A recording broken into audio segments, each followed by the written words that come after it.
My name is Hanna Schrob. I was born in Maastricht, Holland on July 5th, 1936.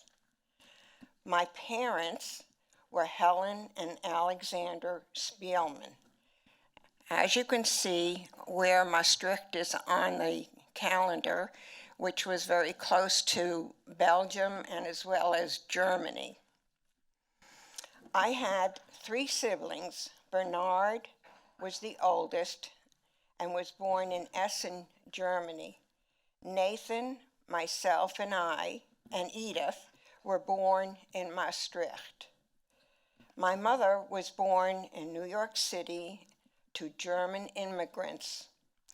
When she was 3 years old, her parents decided to return to Europe because they could not adjust to living in America.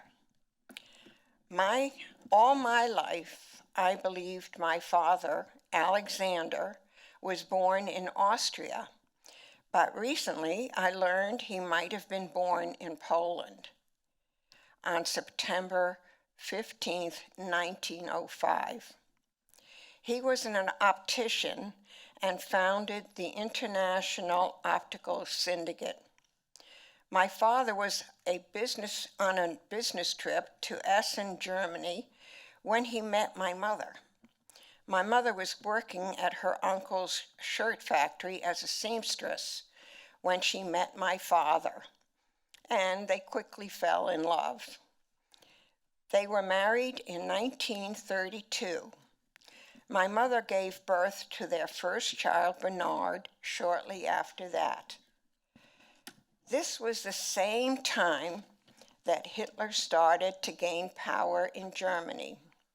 Hitler became Chancellor of Germany in 1933, just a year after my parents were married. Along with my aunt and uncle, my parents saw the danger and moved across the German border to Maastricht, Holland, where they believed they would be safe.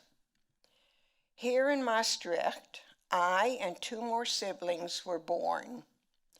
Because of the change in American citizenship laws at that time, Nathan and I were granted American citizenship at birth because of my mother's citizenship. And let me explain that law. It existed on the American books for only 6 years. So my middle brother and myself were born under that law, whereas my older brother and my young sister were not. So they had to apply for citizenship when they were in the States. Our life in Maastricht was very normal and very happy. My father had a very successful eyeglass import business, and we lived in a beautiful home. In 1940, Hitler conquered Holland. We no longer were allowed to have telephones, cars, or be outdoors without the Jewish star on our clothing. And I have one of the original ones right here. Children could no longer attend school, and life became very restricted. The only way to continue the education of Jewish children was privately by Jewish teachers. During an air raid, with bombs and sirens in the background, my mother went into labor to give birth to her 4th child. At the hospital, nurses and doctors were frantically getting other patients down into the basement, leaving my mother all alone to deliver her baby girl. Then, as danger continued to loom throughout Europe, my aunts and uncles were able to sail to the United States.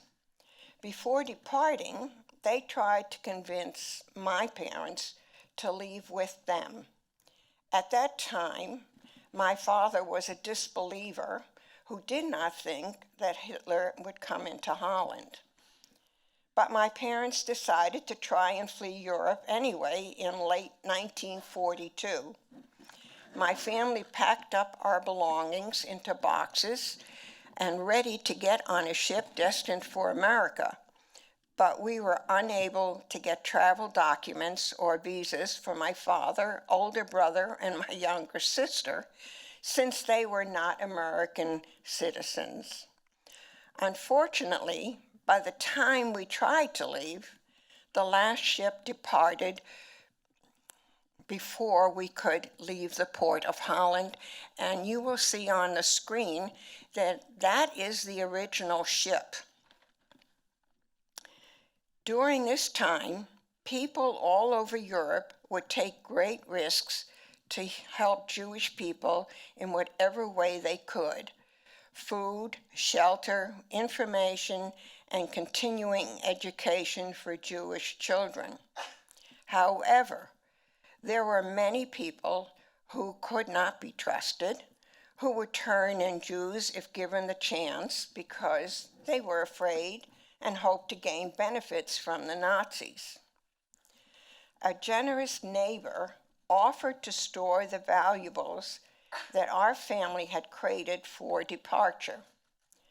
During the night, these crates were transported over the roof of the houses. In Holland, a lot of the homes are row houses. And in order to prevent being noticed that these crates were being transferred over the roofs, they did it at night. Because these neighbors were Gentiles or non-Jews, they had no reason to believe that they could help, and promised my parents that they could recover these belongings after the war if they survived. If not for their courageous help, we could not have been able to retain any of our valuable possessions. My father did go back to Holland after the war, and he was able to ship all those belongings to the States. 6 weeks after the birth of my sister, Edie, the Nazis knocked on our door and took us away. We found out that the town's mayor denounced my family to the Germans. Denouncing meant that Maastricht's mayor told the Nazis my family were Jews. Off to a living help went 2 adults, 3 children, an infant, and just a few suitcases. We were forced to quickly decide what we should pack in the few suitcases that they allowed: diapers, clothing, and items for survival. The Nazis pushed us on a truck, and we were taken to a jail where we slept on hay on the floor. My mother stayed up all night beating all the rats that were in the cell. After a few days in jail, we were transported to Westerbork to face possible extermination. The purpose of Westerbork Transit Camp was to temporarily hold Jews awaiting for deportation to any of the death camps in the East. Each time we were scheduled for transport to the death camp, the trains were so full that we could not board. We were told to go back to the barracks and wait for the next transportation. In Westerbork, conditions were substandard for adults and worse for an infant. Food was scarce, and as a result, my mother could no longer nurse the baby, making her survival even more questionable. We were housed in barracks, and I remember having to sleep on my sister's diapers in order to dry them out. There was nowhere else to hang them. And then things got dramatically worse when, after 6 months in Westerbork, my father was separated from us. All our family, except him, were transported to Liebenau, an internment camp in Germany, because of my mother's citizenship. This camp held those in Europe with foreign citizenships like American, French, and British. As we left my father behind, my mother said she would never see him again. From Liebenau, we were taken to Vittel, another internment camp in France. Vittel was in the mountains and was a spa town before the war. After the fall of France in 1940, the Nazis used it as a collection point for foreign nationals, including British and North and South Americans, as well as Jews holding sealed foreign passports. Officials in the Gestapo sought throughout the war to use these prisoners to exchange for German nationals held by the Allied nations. However, in April 1944, as the war turned against Germany, orders were issued to arrest and deport stateless Jews and those holding papers from countries occupied by Germany. Jews holding papers from belligerent countries were also to be arrested and interned in France. On April 9th, 1944, 137 Jews in Vittel were assembled and transported to Drancy, a transit camp with a similar purpose like Westerbork, and then to Auschwitz, where they were murdered. Vittel was liberated on September 9th, 1944. One of my most terrifying memories of Vittel involves a baby carriage someone had given my mother, an old beat-up carriage. And one day, she suggested that I take the baby for a walk. While on our walk, there was an air raid. Planes were flying and bombs were exploding. I was on a rubble-covered road, rushing to get back to my mother, when the carriage tipped over and Edie rolled out. I scooped her into my arms as fast as I could, turned the carriage around, and pulled it all the way back. Without a second to spare, we reached the door where they pulled us in and locked the doors, and this was the building. I can still see the whole thing as it happened yesterday. After almost 2 years of not seeing my father, I witnessed a miracle. At the end of a long line of people emerging from a transport to Vittel, I stared in belief as my father appeared at the end of the line, helping a blind and wounded man. When my mother saw him, she literally passed out. It was a beautiful sight when the American jeeps and tanks started to roll in to liberate the camp. I remember an American soldier who came over to the fence and gave me some carrots and my first piece of white American bread. Then I went running to my mother to show her, look what I have for Edie, because our first concern was to get some nourishment into her. When the Americans were liberating us, a soldier from General Patton's Third Army Eldon Nicholas of Cadillac, Michigan, took it upon himself to entertain children at the fence with a toy monkey puppet. This is a picture of him and his puppet that he used to entertain us.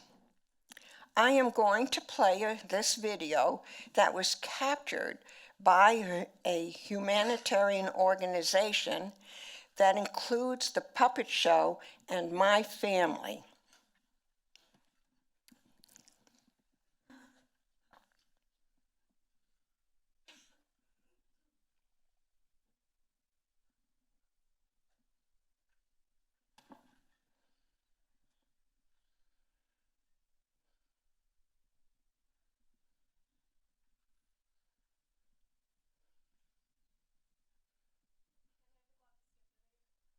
Pardon me? Okay. From Vitel, the Americans sent us to La Bourboule in France, placed us in a hotel, deloused, and oriented us to life as free people. My mother's American citizenship was instrumental in getting us passage on the Thomas H. Barry battleship for our new lives in America. And there is the battleship that we were on. During the boat trip to America, I got to meet and talk with wounded American soldiers returning home.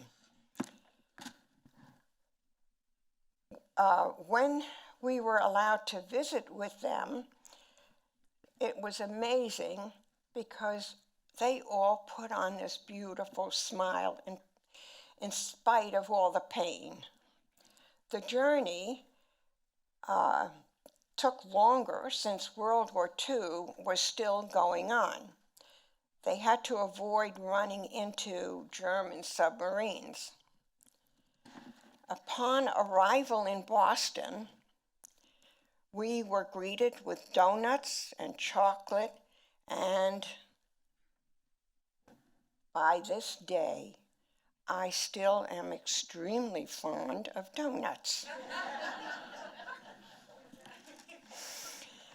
Then we were boarded on a train to New York City, where we had a very emotional reunion with my mother's family. It was December 24, 1944, and the city was bright with holiday lights. We had heard stories that America was paved in gold, but this was more spectacular than anything we imagined. At first, our family was separated to live with different relatives. Later, we were reunited into our own home in Orange, New Jersey, where we had some difficult adjustments to make. Although things were normal as I grew up, I realized that the war had its impact on my father. He had been a very successful person in Europe, but the business he had before the war did not fare well for him in the United States. It was a struggle, but somehow we managed. Just a little story for you. One of my parents' biggest concerns was my baby sister, Edie. See, she was so malnourished that her survival was unclear. My parents took her to several doctors, and one of them recommended they feed her bacon. Even though my parents were Orthodox Jews, which forbid this consumption of pork, they bought a plate, fork, knife, and pan just to make bacon for her. She responded well and is still alive, doing well today.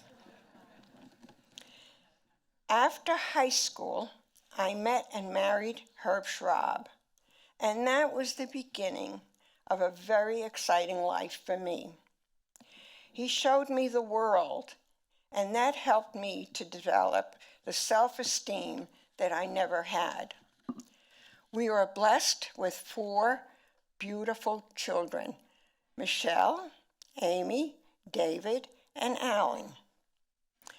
On our 10th anniversary, we had an opportunity to move overseas with 3 children to Breda, Holland, where Herb oversaw the construction of a new plastic factory being built for his boss, Joe Foster of Foster Grant. During our stay, we discovered that there were about 100 Jewish people that had remained in Breda for after the war. Since the synagogue had been destroyed during the war, they had no place to gather or to worship, and we were trying to establish their temple. Unfortunately, the Dutch government could not subsidize or pay for the project. On one of our visits back to the U.S., Herb and I met with our rabbi to see if there were any foundations that might help to rebuild the temple that was lost, and we had no success with that. When Herb's boss, Joe Foster, learned what we were trying to do, he told Herb that he would fund all the money that was needed. This was one of the highlights of our life together. And as you can see, there's the dedication, my 4 children, my boyfriend, and my grandchildren.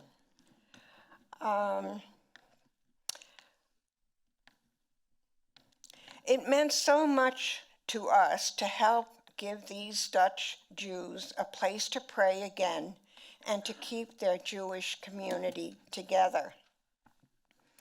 Fortunately, we were able to attend the dedication of the Beth Foster Temple. And my husband is on the right side, holding a Torah.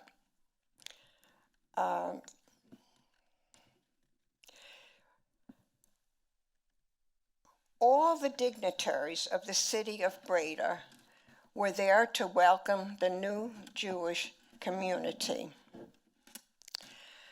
I could go on, telling you many more stories, but time is limited, so I will close. Thank you all for allowing me to share my story with you today. I lived a very full and exciting life. I have traveled to many countries and came to the realization that America is the best country in the world, and I am so proud to be an American. The future of this country will be up to all of us to make sure that all peoples are able to live in freedom and enjoy this beautiful country.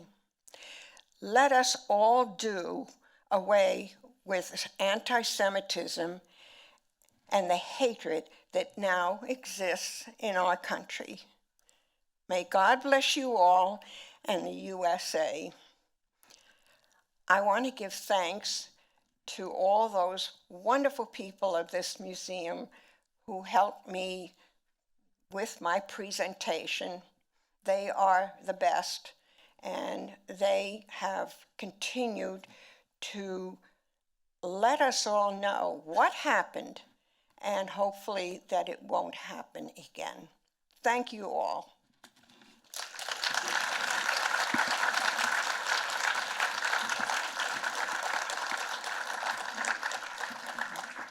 Thank you very much, Hannah. If you have any questions that you want to ask, please write them down on the cards and our staff will come around and pick them up from you. In the meantime, I have some questions that came from some of our viewers online, so I'll start going through these with you, Hannah. The first question, and it's a good one, why did you decide to begin sharing your story? Yeah, that is a good question. It actually started when I was living in Virginia Beach, Virginia, there was a society, a Holocaust society in Norfolk, who heard that I was a Holocaust museum and invited me to come to their organization. At that time, I started talking to schools and to a college, and it was so rewarding to see how people reacted to my story. There were sometimes good questions and sometimes not so good questions. But I continued doing this in Florida, where I lived for 20 years. And now I have come to the museum here, and I want to continue talking to people, letting them know what happened so that it won't happen again. Thank you. Hanna, would you tell us more about your father's journey during those 2 years that he was separated from you all? He remained at Westerbork. And Can you talk about a little bit, do you know anything about what he experienced while he was there? no, No, he didn't talk about my it? father would not talk about it. Okay. What do you remember about your arrival in the U.S. besides the donuts?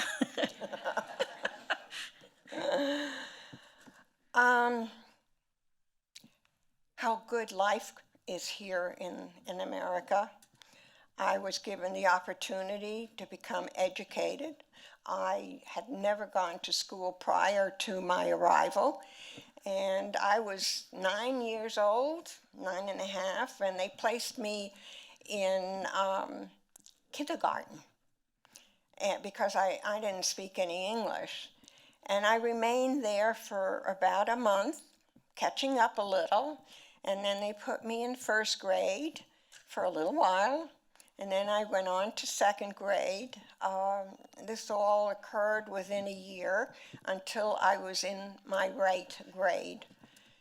One of the things that my father instituted at home was he sat us around the kitchen table one day and he said, "We are now living in America, and the language that is spoken here is English. I don't want to hear anything else spoken in this house but English." And we were all fluent within 6 months. Amazing and quick. I want you to come help me learn languages. Okay.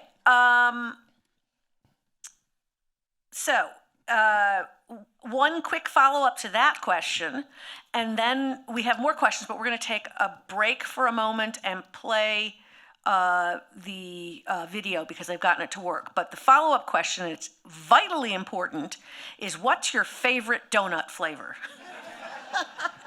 I just read them. The original donut. Okay. Okay, can you try and play the video, please?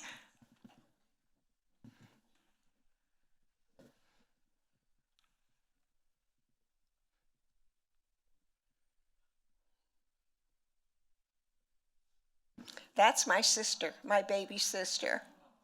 And that's the puppeteer. And you can see him playing to the children.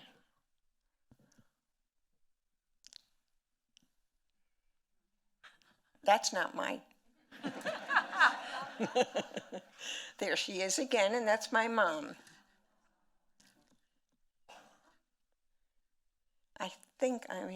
That's me on the left.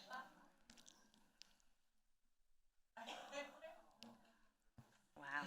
When my sister saw this video, she was sitting in front of her computer, and she's watching this, and all of a sudden she stood up and screamed, and she says, "That's me and my mom."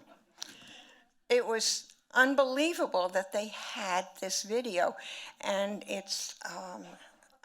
I think it was produced by the American Red Cross. Very nice. Okay, next question. Do you know what happened to the mayor that denounced your family, and what about your neighbors? I do not know what happened to him.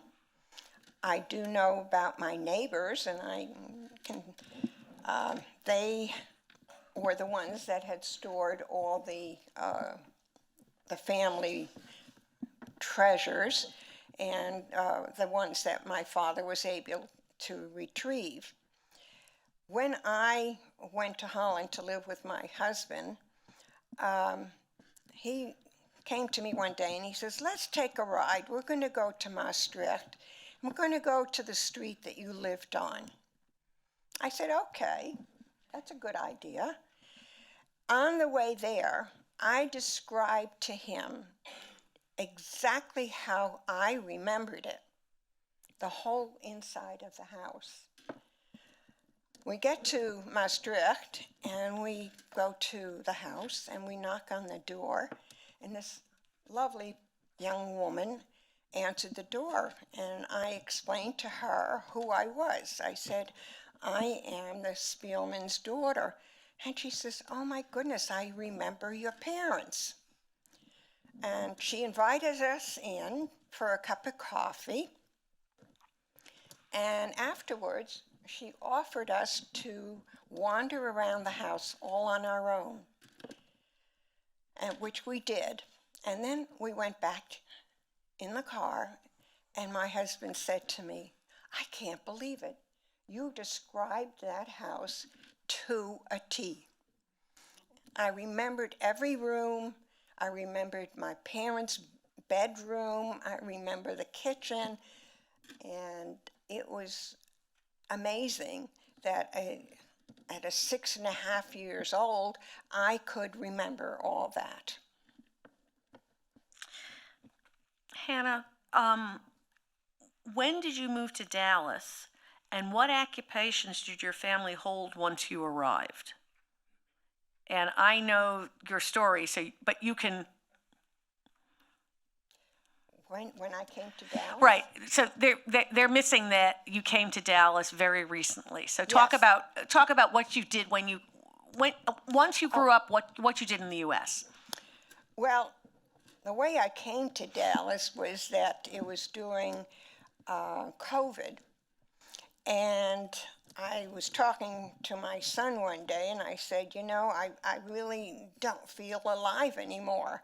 I was cooped up in that house for a whole year, not seeing anybody, and our community shut down completely, and I was really very depressed. And David called me, I guess it was next day or so, and he said, you know, Mom, you need a change, and I think I know where it should be too. And he told me about the legacy, and which was still under construction, and he described to me what he thought it was going to be, and it sounded so terrific. I said, David, how much of a check do you need? And I put a deposit down right away and put my house up for sale. Well, the house sold, but my building was not ready. So what do you do? So I came to Dallas to live with my son and daughter-in-law. And that was a wonderful, wonderful time for me. After my children graduated from college, they all went their separate ways, and it was never close by. So this was an opportunity for me to bond again with my son and daughter-in-law. It was a wonderful 3.5 months, and then I moved into the legacy. Very nice. Hanna, did your mother do labor in the camp? No. Why not? Because she was an American citizen. Okay. They did not. So that citizenship gave her a certain measure of protection. Yes, definitely. And she used that as a weapon. My mother was very strong in that sense. She would go to Gestapo and say, you can't do this to us. You need to give us this. And she was amazing. Okay. Do you know what happened to any of your extended family members? We lost one member, my father's twin sister who lived with us in Holland. She was taken immediately to Auschwitz and exterminated. Okay. Yeah. And the other sister, by some miracle, remained in Holland all during the war. Was she in hiding or was she in public? I don't know, except that she survived. And Okay. then my father sponsored her to come to the States. Okay. All right. What impact on your worldview did your family's experiences in the Holocaust have on you? And how did it affect your parents or your children? I don't think it affected my children. I really didn't tell them this story for a long, long time until I thought maybe they could grab onto what I had to say. What was the other part? How did it affect your worldview, what your family went through, and how did it affect your parents? I don't think my parents ever got over being incarcerated in camps and losing everything that they had worked so hard for. Living in Orange, New Jersey was very hard. I don't know if they made any friends or they just lived to survive. And what about you? About me? I'm here today. Good answer. Okay, one final question, Hannah. What advice do you have for young people in the United States today? Educate them. Let them know what happened. 6 million Jews just exterminated. We can't let that happen again. And these children are our future, and they should fight against any atrocities that come along, including what's happening today. Thank you, Hannah. Thank you all for joining us today. We're going to wrap up Hannah's talk and also our Summer Survivor Speaker Series. If you're interested in taking a photo with Hannah or saying hello to Hannah, she is the celebrity today, please feel free to form a line over there and she would be happy to do so. Thank you all so much and stay cool out there. Thank you. Thank you.